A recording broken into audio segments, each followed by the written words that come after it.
The sun hung low in the sky like a molten coin, casting long shadows across the vast expanse of the Sonoran Desert. Clara Hensley wiped the sweat from her brow, her wide-brimmed hat doing little to shield her from the relentless heat that seemed to seep into her very bones. At 32, she was no stranger to harsh environments. Her work as a botanist had taken her to remote corners of the world, from the rain-soaked jungles of the Amazon to the icy tundras of Alaska. But the Sonoran was different, unforgiving in its dryness, where every step kicked up dust that clung to her clothes and filled her lungs. She adjusted the strap of her backpack, heavy with notebooks, sample vials, and a portable GPS device that beeped intermittently, guiding her toward a cluster of rare saguaro cacti she had marked on her map. The desert stretched out endlessly, a sea of ochre and gold punctuated by thorny shrubs and the occasional yucca plant standing tall like a sentinel. Clara paused to take a sip from her canteen, the warm water doing little to quench her thirst. She was miles from the nearest road, far from the border towns that dotted the line between the United States and Mexico, in a region where the land belonged to no one and everyone, especially the indigenous peoples who had called it home for centuries. As she crested a small dune, something caught her eye. A dark shape slumped against the base of a mesquite tree, partially obscured by its twisted branches. At first, she thought it was a rock formation or perhaps an animal carcass, baked by the sun. But as she drew closer, her heart skipped a beat. It was a man, lying motionless, his body twisted in an unnatural pose. Blood stained the sand around him, dark and sticky, and his chest rose and fell in shallow, labored breaths. Clara's scientific mind kicked into gear. She dropped to her knees beside him, her hands trembling as she assessed the situation. He was Native American, that much was clearer from his attire: leather breeches adorned with intricate beadwork,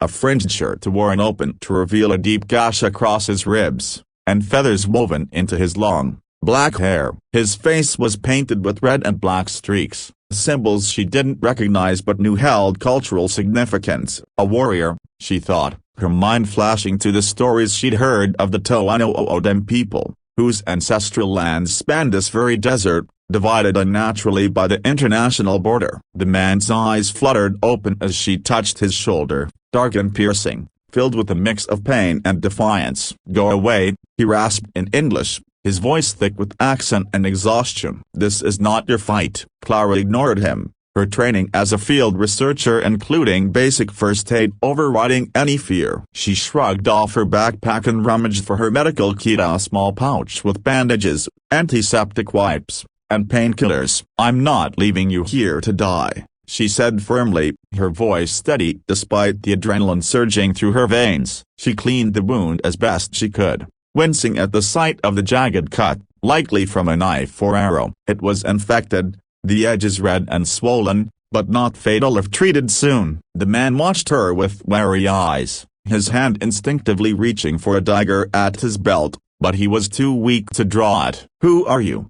she asked, trying to keep him talking to gauge his consciousness. He hesitated, then muttered, "Kale, of the Tohono." Clara nodded, recalling fragments of history from her university days. Of the Tohono, once known as the Papago, a people resilient against colonization, their lands bisected by the border fence that had caused endless strife. Kale's story came out in fragments as she worked. He was a scout, patrolling the desert paths that his ancestors had walked for generations. Raiders from the north, mercenaries hired by corrupt officials in the United States, had ambushed him, seeking to steal sacred artifacts and provoke a conflict that could justify further land grabs. The two nations, the U.S. and Mexico, had long teetered on the edge of tension over border disputes, water rights, and indigenous sovereignty. The Tohono were caught in the middle, their territory a buffer zone where smuggling, violence, and political intrigue festered. Kale had fought off 3 attackers,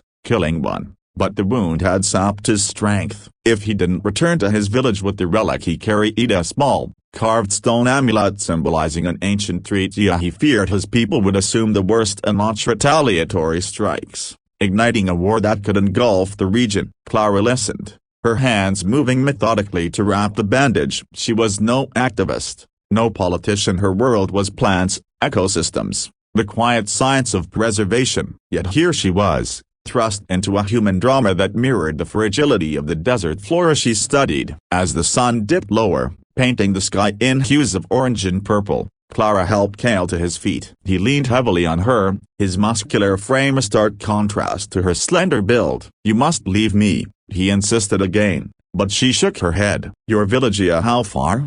she asked. He pointed south, toward a distant canyon. 2 days' walk, if I were whole. Clara glanced at her GPS. It was off course from her planned route, but her satellite phone had signal. She could call for help, but Cale grabbed her arm. "No authorities, they are part of this." His eyes burned with urgency. "The relic. It proves the old pact between our people and the northern chiefs. If lost, blood will flow."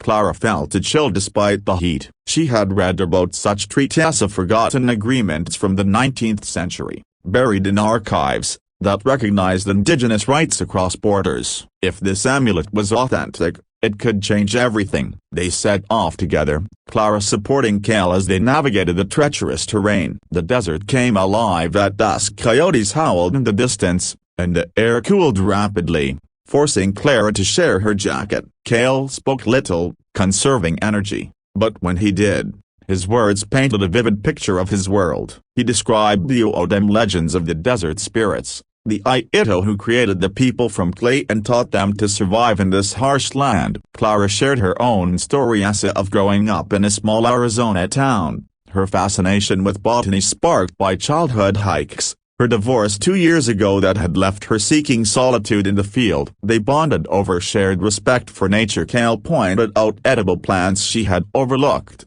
like the prickly pear cactus whose fruit could sustain them. As night fell, they made camp in a shallow arroyo, hidden from view. Clara built a small fire, using dry twigs, while Cale rested, his breathing steadier now. In this flickering light, Cale showed her the amulet, a palm-sized stone etched with symbols, spirals for water, arrows for unity, and figures representing leaders from both sides of the border. "This was hidden for generations," he explained. "My grandfather passed it to me. It binds the nations to peace." Clara traced the carvings with her finger, feeling the weight of history. She wondered how such a small object could hold so much power. That night, as stars blanketed the sky like scattered diamonds, Clara lay awake, listening to Cale's soft snores. Doubts crept in. Was she in over her head? What if patrols found them? But a deeper resolve stirred. This was more than a rescue. It was a chance to bridge worlds. Dawn broke with the crisp chill,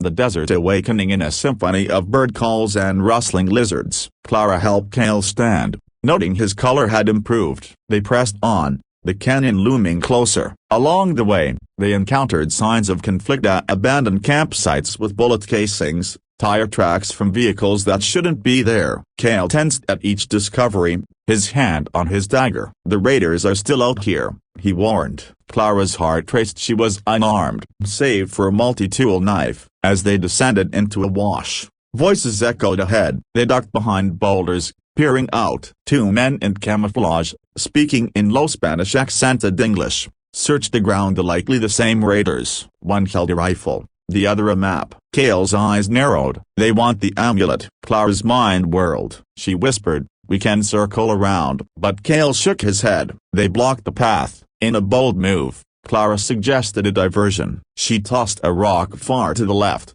drawing their attention. As the men investigated, Cale and Clara slipped past, hearts pounding. It was a close call, the thrill of evasion bonding them further. By midday, they reached the canyon's edge, a narrow trail leading down to the O'odham village. But exhaustion took its toll. Cale stumbled, aggravating his wound. Clara wore more cloth for a fresh bandage, her supplies dwindling. "Just a little farther," she encouraged. The village appeared like a mirage. Adobe huts blended into the rock face, surrounded by fields of corn and squash irrigated by ancient canals. Sentries spotted them, bows drawn, but recognized Cale and lowered their weapons. Elders rushed forward, speaking in the O'odham language, a melodic tongue Clara didn't understand. They took Cale inside a hut, where healers applied poultices of desert herbs. An elder woman, her face lined with wisdom, approached Clara. "You brought him back." "Why?" Clara explained, showing the amulet. The woman's eyes widened. "This is the Heartstone, lost thought forever." As Cale recovered,